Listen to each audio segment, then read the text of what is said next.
So, anime conventions. A cultural event where fellow anime enthusiasts come together to indulge with others who share the same interest. Ultimately, the convention halls are comprised of vendors selling fan art and merch, panels for well-known people in the anime community, and cosplayers. Basically, it's heaven on earth for weebs. What else can you ask for? Look to your left, you'll see Demon Slayer Yaoi. Look to your right, you'll see Gojo talking to Kakashi. And if you look behind you, you'll see some dude taking a pic with his waifu. Taking a picture with cosplayers is fine, but some people make it more awkward than waving at someone who's waving at the dude behind you. From the cosplayers I've talked to, it seems like their biggest complaint is when people touch them without permission. Someone dressing up like a fictional character doesn't mean your interactions now have fictional boundaries. Crazy, I know. Their second biggest complaint is when people are sweaty and smelly, which is a pretty easy fix. Just shower and use cologne.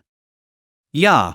Some people at cons are simply socially awkward or don't have much self-awareness, so it's hard to blame them completely cause they don't realize they're being creepy. When weebs get rejected at a con and hear there's a lot of fish in the sea, they think, Okay, so I got rejected by Ganyu, but if I get one number for every 12 girls I hit on, that means I'll be going on a date with either Kokomi, Hinata, Mikasa, Asuna, Ren, Marin, Chizuru, Chika, or Hime, Haru, or Yor. Which I suppose is fine with me. Well, there's a lot of dope cosplays out there, so good luck, protagonist. Moving on. When walking around the overly crowded artist alley or purchase hall, you'll be hit with sensory overload as you hold down your wallet. You'll see cute keychains and buttons, plushies of all 1008 Pokemon, fan art of your favorite character so good it belongs in Japanese museums, and 57 different Goku figures. You can try to resist, but somehow you'll end up walking out with a $120 Nendoroid and a life-size replica of a sword you'll never use. Now I can't pay rent, but it was worth it. Also, how am I gonna take the second sword on the bus? Alternatively, if you don't want to break the bank, there are some things you can do that don't cost money, like standing in line to meet a famous person.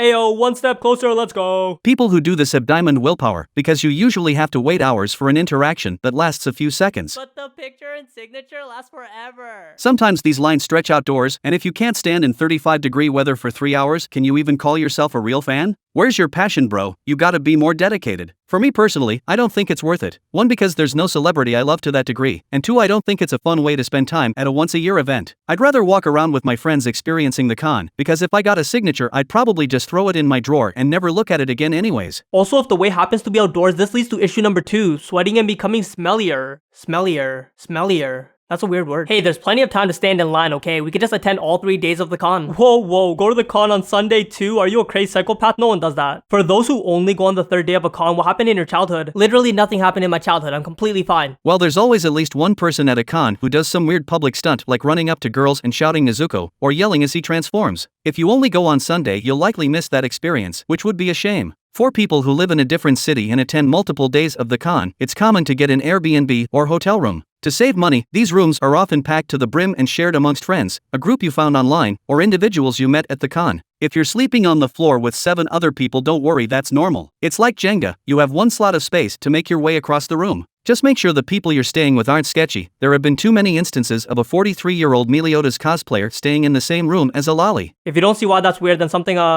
might be wrong. Also, it must be interesting for the employees working at the hotel. They're just chilling, and then bam, Luffy and his crew walk in asking for a room. Later in the day they see the Kuroko no Basket Squad pull up, with the entire Love Live cast behind them. Finally, last but least is the food. Walking around all day at a con will eventually get you hungry and thirsty, for some people thirsty in more ways than one. But don't worry, you have a wide variety of options including Taco Bell, McDonald's.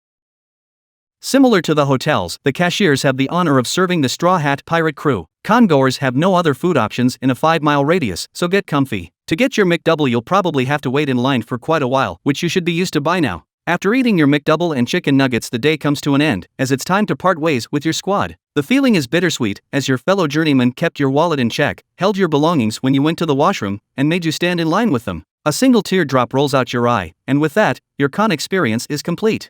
Anyways, thanks for watching. Peace.